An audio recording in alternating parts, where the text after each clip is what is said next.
আসসালামু আলাইকুম, কেমন আছেন সবাই? আশা করছি সবাই খুব ভালো আছেন।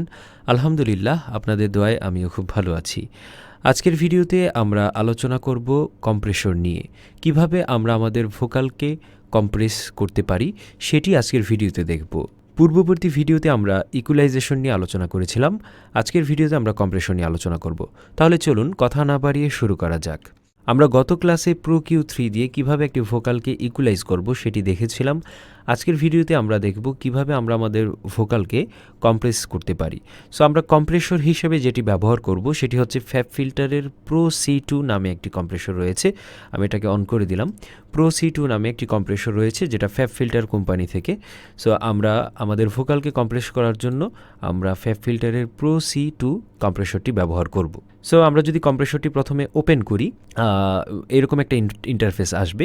এদিকে নবগুলো কোনোটাই ঠিক থাকবে না, এগুলো এলোমেলো থাকবে। সো আমি এগুলো সেটিংস চেঞ্জ করে রেখেছি, যে কারণে এখন এরকম দেখাচ্ছে।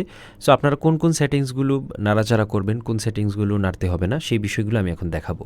তার আগে আমি বলে নিচ্ছি কম্প্রেসরের কাজটা কী। ওকে, সো আমরা আমাদের পূর্ববর্তী ভিডিওতে আলোচনা করেছি গেইন স্টেজিং, গেইন ডিস্ট্রিবিউশন নামে একটা ক্লাস ছিল আমাদের, যেখানে আমরা আমাদের এই যে ভয়েসগুলো আপনারা দেখতে পাচ্ছেন, এখানে আমরা কেটে কেটে কোনোটার আওয়াজ বুস্ট করেছি, কোনোটা মাইনাস করেছি।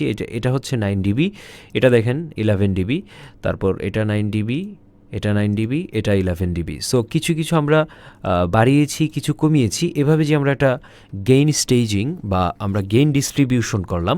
সো এইটা তো কখনোই নিখুঁত করা সম্ভব না। আমরা এখানে মিটার দেখে দেখেই করছিলাম। যেমন ধরেন আমি যদি এখান থেকে প্রো C2 অফ করে দিই, আপনার ডান দিকে যদি আমরা দেখি, মানে একটা টার্গেট ধরে যে আমরা 12 dB পর্যন্ত বুস্ট করব, অথবা আমাদের অডিওটাকে 24 থেকে 12 মধ্যে রাখবো, অথবা 18 থেকে 12 মধ্যে যদি রাখতে পারেন অনেক বেটার।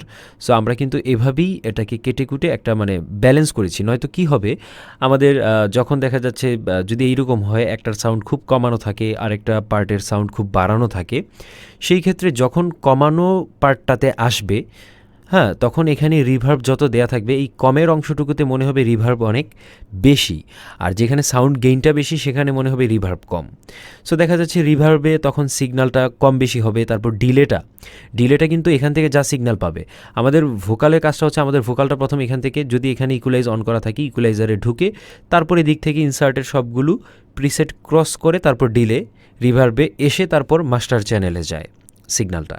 সো দেখা যাচ্ছে আমরা যদি এখানে ইকুয়ালাইজ না করি, এখানে প্রথমে ইকুয়ালাইজ আছে, সো ইকুয়ালাইজ হবে, তারপরে অটো টিউন হবে, তারপরে কম্প্রেস হবে, তারপরে দেখা যাচ্ছে নেক্টার 3 কাজ হবে, স্যাটার্ন 2 এর কাজ হবে, ফ্রেশ এয়ারের কাজ হবে, হ্যাঁ, RDS আর মনোর কাজ হবে। সো আমরা আমাদের ভয়েসটাকে কেটে কুটে যখন একটা গেইন লেভেল বা গেইন স্টেজিং অথবা গেইন ডিস্ট্রিবিউশন যখন আমরা করলাম, আমাদের টার্গেটেড লেভেলে যখন নিলাম, সো কিছু কিছু জায়গায় তো অবশ্যই কম বা বেশি হয়েছে। এটা কখনোই একদম 100% নিখুঁতভাবে করা সম্ভব না।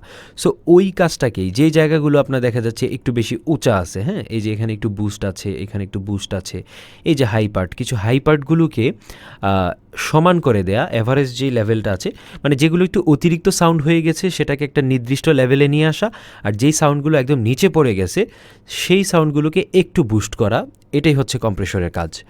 যে আওয়াজগুলো খুব বেশি বেড়ে যাবে, যেই গেইনগুলো আমাদের টার্গেটেড লেভেল থেকে একটু বেশি বেড়ে যাবে, সেটাকে একটু নিচে কম্প্রেস করা, চাপায় দেয়া, আর নিচে যেটা পড়ে গেছে সাউন্ড একটু বেশি নিচেই চলে গেছে, সেগুলোকে একটু উঠিয়ে দেয়া, এটাই হচ্ছে মূলত কম্প্রেসরের কাজ। সো আমরা বুঝলাম যে কম্প্রেসরের কাজটা কি। এখন কাজটা আমরা কিভাবে করব সেটা আমরা দেখব।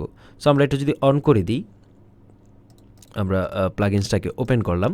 সো এইখানে প্রথম ওপেন করার পর আপনার এগুলো এলোমেলো থাকবে। সো আপনি নগদ যে জিনিসগুলো ঠিক করে নেবেন, এইখানে যে রেশিওটা আছে 2:49:1, এটা রেশিওটা আপনি এই মাত্রায় নিয়ে আসবেন। এটা সবসময় এরকমই রেখে দিবেন। আর আপনি যে সেটিংসটা প্রথমে করে নেবেন, করে এটাকে আপনি এখান থেকে, হ্যাঁ, আপনি এই যে সেভ এস ডিফল্ট প্রিসেটে দিয়ে দিবেন। তাহলে কি হবে, যতবারই আপনি নতুন প্রজেক্টে আপনার এই প্লাগইনসটা ওপেন করবেন, তখন আপনি লাস্ট যেই প্রিসেটটা এখানে সেভ এস ডিফল্ট প্রিসেটে দিয়ে দিয়েছেন সেটাই আপনার ওপেন হবে। তখন আপনার এগুলো বারবার নাড়াচাড়া করতে হবে না। সো আপনি রেশিওটা 2:49:1 রেখে দিবেন। এটা সবসময় এরকমই থাকবে। এখানে ক্লিনই থাকবে, স্টাইল যেটা ক্লিন থাকবে।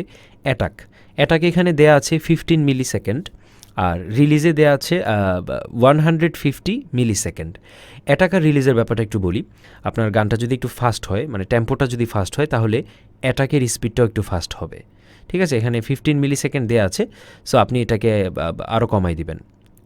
আরও কম বলতে এত বেশি কম না, আমি আসলে এটা 10-এর নিচে নামবেন না। গান যদি ফাস্ট হয় আপনি 10 থেকে 15-এর মধ্যে রাখতে পারেন।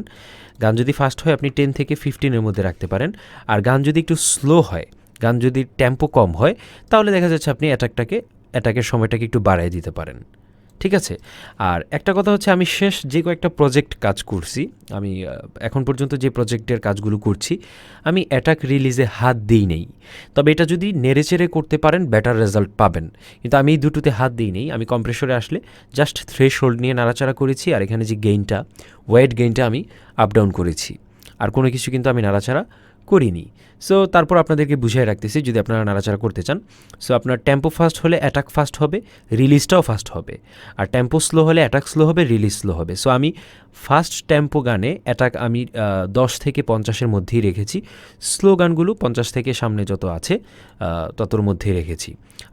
যেই গানগুলোতে আমি মানে অ্যাটাক রিলিজ নিয়ে কাজ করেছি আর কি। আর রিলিজের ক্ষেত্রে ফাস্ট গানগুলো 150-র মধ্যে রেখেছি। হ্যাঁ, 150 থেকে আপনার আরেকটু বেশির মধ্যে, আর স্লোগুলো আরেকটু বাড়িয়ে দিয়েছি। এভাবেই করেছি। এই গেল অ্যাটাক এবং রিলিজের কাজ। আর এখানে হচ্ছে থ্রেশহোল্ড। থ্রেশহোল্ডটা হচ্ছে, আপনি থ্রেশহোল্ডটা যখন নাড়াচাড়া করবেন তখন দেখবেন যে এই জিনিসটা আপ ডাউন হচ্ছে। এটার মানে হচ্ছে আপনি যখন অডিওটা প্লে করবেন, এখানে দেখবেন অনেকগুলো লাইন যাচ্ছে। আমি প্লে করছি অডিওটা, দেখেন। আল্লাহু আল্লাহু।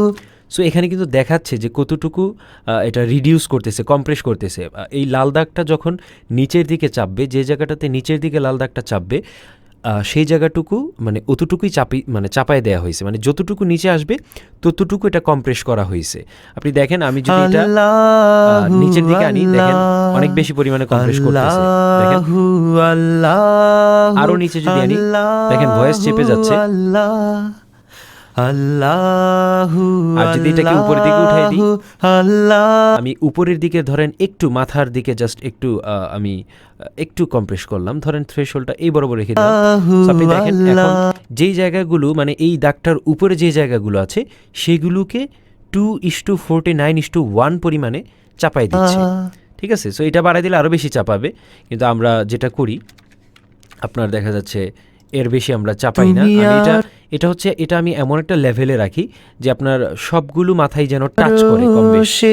ঠিক আছে, আপনার একটা মিনিমাম লেভেলে যেখানে সবগুলো মাথায় হালকা হালকা টাচ করতেছে। তাহলে কি হচ্ছে, এটার উপরে যেই আওয়াজগুলো গেছে একটু জোরে গেছে, সেই জিনিসগুলোকে এটা একটু চাপাই দিবে, কম্প্রেস করে দিবে। সো গানের মাঝখানে কখনই আপনার এরকম মনে হবে না যে এই জায়গাটাতে আওয়াজ এসে খুব বেড়ে গেছে বা এই জায়গাটাতে এসে রিভার্ব দিলে এলোমেলো লাগতেছে, এটা কখনই মনে হবে না। যদিও ডিলের ব্যাপারটা অনেকটা টেম্পোর সাথে সম্পর্কিত, কারণ গানের টেম্পো যদি ঠিক থাকে তাহলে ডিলে ঠিক থাকবে।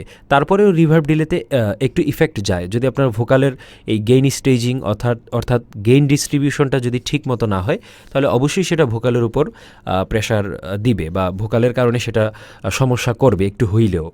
সো এটা দেখা যাচ্ছে আমি একটা মিনিমাম লেভেলে রেখে দিই, যেটার মাধ্যমে মানে সবগুলো মাথায় হালকা হালকা টাচ করে। সো এটার কারণে যেগুলো এটার উপরে থাকে, এই দাগের উপরে যে ভোকাল লাইনগুলো থাকে সেগুলোকে যে দেখেন উপর থেকে একটু কম্প্রেস করে দিচ্ছে, চাপাই দিচ্ছে। এটা গেল থ্রেশহোল্ডের কাজ। আর ওয়েট গেইন যেটা, এটা হচ্ছে আপনি এখানে থ্রেশহোল্ড ব্যবহার করার পর আপনার ওইখানের যে গেইনটা আপনি গেইন ডিস্ট্রিবিউশন বা স্টেজিং যে করলেন, সো এখান থেকে আপনি একটা গেইন বাড়ায় নিতে পারেন। আপনি এখানে যদি 4 দেন, যেমন দেখেন আমি এখানে 2.50 dB বুস্ট করেছি, সো এখানে আপনি 4 dB পর্যন্ত বুস্ট করতে পারেন। মানে আপনি এখান থেকে একটা টার্গেটেড গেইন লেভেলে পৌঁছায় যেতে পারেন। যদিও আমার মাস্টার চ্যানেলে এই যে দেখেন আপনারা, আমার মাস্টার চ্যানেলে আমি ম্যাক্সিমাইজার দিয়ে সাউন্ড বুস্ট করে রেখেছি। দেখেন সাউন্ড বুস্ট করে রেখেছি, ওটা করেছি যাতে সাউন্ডটা এখন ভালো শোনায়। ওটার কাজটা আমি পরে দেখাবো, যেহেতু এটা মাস্টারিং। ঠিক আছে, সো এটা আমরা পরে দেখব। সো এখান থেকে আপনারা একটা টার্গেটেড গেইন লেভেলে যেতে পারেন। যেমন এখান থেকে অন করলে আপনি দেখেন, যেমন এটা বাড়াই, দেখেন তুমি আরো সে থাকো প্রভু, আমি এখানেও গেইন বাড়তেছে আর আপনারা সাউন্ড অবশ্যই পাচ্ছেন। কিন্তু এখান থেকে এটা কখনোই এত পরিমাণে বাড়াবেন না যেন এটা 12 থেকে খুব বেশি দূরে চলে যায়। সো এখানে দেখেন আমি 11 বুস্ট করেছি, এটা তো হবেই না। আপনি সর্বোচ্চ এখানে 4 ডিবি বুস্ট করতে পারেন। So আমরা 4 ডিবি বুস্ট করলে এটা 12 থেকে একটু উপরে যাচ্ছে, কিন্তু আমি এই গানে আপনারা দেখতে পেয়েছেন আমি 4 ডিবি বুস্ট করিনি, আমি এটা 2.5 ডিবি বুস্ট করেছিলাম। সো 2.5 ডিবি বুস্ট করাতে আমার এটা 12-র কাছাকাছি থাকতেছে হৃদয় গহীনে। ওকে, সো ওয়েট গেইনটা আপনারা শুনে কিন্তু কখনোই খেয়াল রাখবেন, যদি আপনি এখানে 12 ডিবি ক্রস করে আপনি 6-এর কাছাকাছি চলে যান, তাহলে মাস্টারিংয়ে আপনি একটু আওয়াজ বাড়ালেই আপনার সাউন্ডটা ফেটে যাওয়ার পসিবিলিটি আছে। ঠিক আছে, সো এটা করা যাবে না, আপনি 12 থেকে একটু উপরে যেতে পারেন। সো এইখানের যে ওয়েট গেইনটা আপনি এটা সর্বোচ্চ 4 ডিবি পর্যন্ত বুস্ট করতে পারেন। আর আগের যে গেইন স্টেজিং অথবা গেইন ডিস্ট্রিবিউশন যে অপশনটা আছে, সেখানে আপনি 12 থেকে 24-এর মধ্যে আপনার ফ্রিকোয়েন্সিগুলো রাখতে পারেন। আপনার হাই পার্টের যে ফ্রিকোয়েন্সিগুলো সেগুলো 18 থেকে 12-র মধ্যে রাখবেন, আর লো পার্টের যে ফ্রিকোয়েন্সিগুলো আপনি 24 থেকে 18-র মধ্যে রাখতে পারেন। তবে আপনি যদি 12 থেকে 18-র মধ্যে সবগুলো রাখতে পারেন তারপরও ভালো রেজাল্ট পাবেন। তবে কখনোই 24-এর নিচে আসবেন না, কখনোই 12-র উপরে যাবেন না এই গেইন ডিস্ট্রিবিউশন করার ক্ষেত্রে, এই মিটার ধরে যখন গেইন ডিস্ট্রিবিউশনটা করবেন। ওকে, সো ওই গেইন ডিস্ট্রিবিউশন করার পর কিছু জায়গায় এলোমেলো থেকে যায়, কিছু জায়গার সাউন্ড একটু বুস্ট থাকে, কিছু জায়গায় একটু নিচে থাকে, সেগুলোকে একটা লেভেলে নিয়ে আসার জন্যই আমরা মূলত কম্প্রেসরটা ব্যবহার করি। আর কম্প্রেসর হিসেবে আমরা ফ্যাব ফিল্টারের Pro C2 ব্যবহার করি। সো টোটাল ব্যাপারটা নিয়ে যদি একটু আলোচনা করি, আপনি বাই ডিফল্ট রেশিওটা আপনি ওপেন করার পরই 2:49:1 সেট করে দিবেন। অ্যাটাকটা আমি 15 এবং 150 রেখেই গত কয়েকটা কাজ আমি করেছি, এবং এই ভিডিও যে তৈরি করছি এর পরের কয়েকটা কাজও আমি ঠিক একই স্টাইলে করেছি, হয়তো আরও করব। এটা নিয়ে আমি নাড়াচাড়া করি না, ভালো রেজাল্ট পাচ্ছি। সো নাড়াচাড়া করলে আরও ভালো রেজাল্ট পাবেন যদি একুরেটভাবে নাড়াচাড়া করতে পারেন।